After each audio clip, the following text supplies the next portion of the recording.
Growing a business, even during good times, is hard enough. Even just operating the day-to-day operations, making sure that you're putting out fires. But what happens when you're going through a recession or economic decline or just a difficult business period, when customers are no longer purchasing as much, when sales just aren't as profitable, maybe your expenses have increased? In this video, I'm going to talk about four different ways or four different areas that you can focus on when your business is going through a difficult time, or when we're all collectively going through a difficult economic period. How do you grow that business? We're going to talk about diversifying your business, cutting costs, marketing and advertising, and customer loyalty and retention. First is diversification. If you have been watching some of my more recent videos, I've talked about the importance of diversifying both your traffic and your revenue streams. I talked about that as far as what buyers are looking for when they're buying a business. Well, the reason why buyers want to purchase that kind of business is because they know that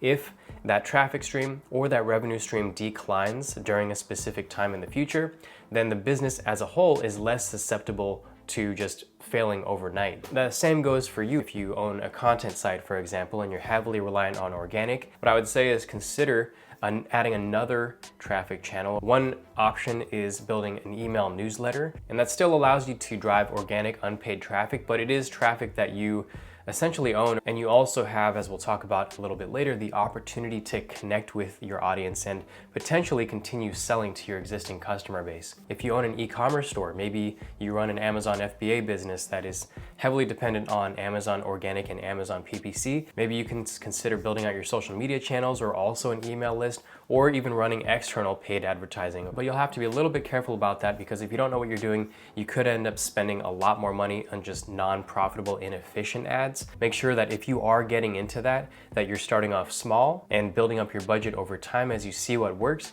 or that you're working with a professional who is accustomed to running advertising on that specific platform. Next, let's talk about revenue streams. So if you own a content site and let's say you are driving revenue from display advertising, well, it's not uncommon, especially on the Empire Flippers marketplace, to see a lot of content site owners who are monetizing their website from display advertising, also private affiliate partnerships, and through Amazon Associates. So if you are not currently monetizing on one of those channels, then just simply by, for example, working with an affiliate partner, that could even overnight start to bring a lot more revenue in for your existing amount of traffic. Now, if you own physical products, if you run an e-commerce store, you can think about adding product variations of existing products. This, of course, is more relevant to some types of products than others, but if there is an opportunity to add some variation to your product, you might be able to sell to your existing customers, and you might also be able to do that without a lot of additional cost.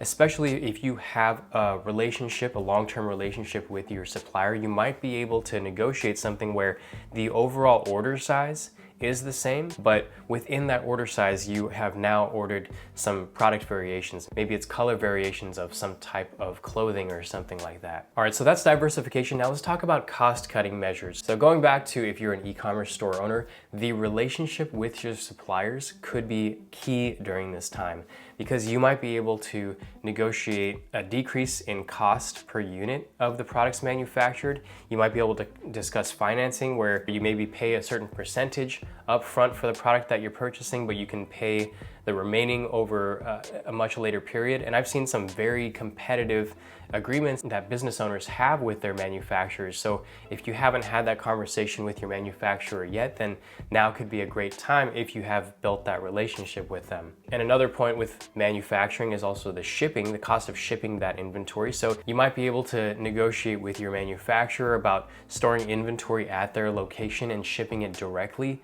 to Amazon fulfillment centers, so that you wouldn't have to be paying a 3PL if you are currently doing that. Now, if you're a content site owner, the biggest cost is likely going to be in the form of talent, or specifically your writers. I'm sure you've heard over the past couple of months, if you've been on the internet, about AI-assisted writing tools like ChatGPT, and there are also a lot of other tools like Jasper that you can use to essentially create your articles. Now, I would caution you against completely replacing your writing team. I would still use AI-assisted tools to create maybe the outline or the first draft, and then have a talented writer go through that and then essentially create the article from that. But you want to be careful about any cost-cutting measure, actually, about removing a certain expense that is necessary for the operation of the business. You want to make sure that if you're going to cut any major expenses, that you have an answer essentially to fill whatever operation was happening. So number 3 is marketing and advertising. Naturally, you're going to think about promotions, discounts, and that's fine to do, but you can also just send out advertising in the form of reminding people to either repurchase a product if it's a consumable product. And this is why having social media channels and an email list can be really helpful during this time, because you are reaching out to people who have maybe either previously purchased from you or have connected with you in some way, and you don't have to necessarily spend money on advertising. Or if you are spending money on advertising and you are acquiring them, if that's currently part of your strategy, that you are sending them somewhere to where you can connect with them again. If, for example, your product is something that people don't necessarily purchase in the first time seeing it. So even if your main marketing and advertising strategy is through paid ads, I would still highly recommend having somewhere for them to subscribe to you so that you don't lose those leads. And that goes on to customer retention and loyalty. It's very similar to what I was talking about with the email list or the social media channels, but this is specifically working with a customer base and an audience who has already worked with you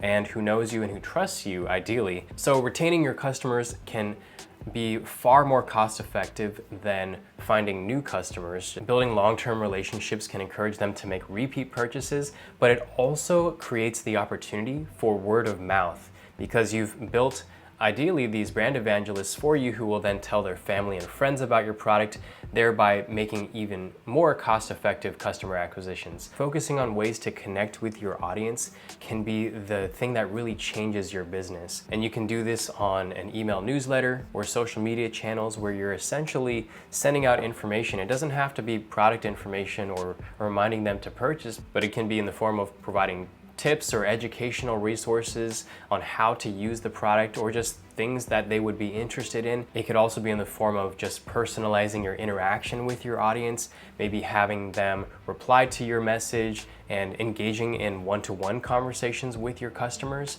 That can go a really long way in terms of building relationships, demonstrating authenticity, and growing trust within your community. And if you're interested in how to build out an organic channel that could be a great addition to your business, then I would highly recommend an email newsletter. It certainly has been a great addition for ours. And in this video, we go over the details about how we created our newsletter and how you can do the same. So that's all for now. Thanks for watching. See you in the next one.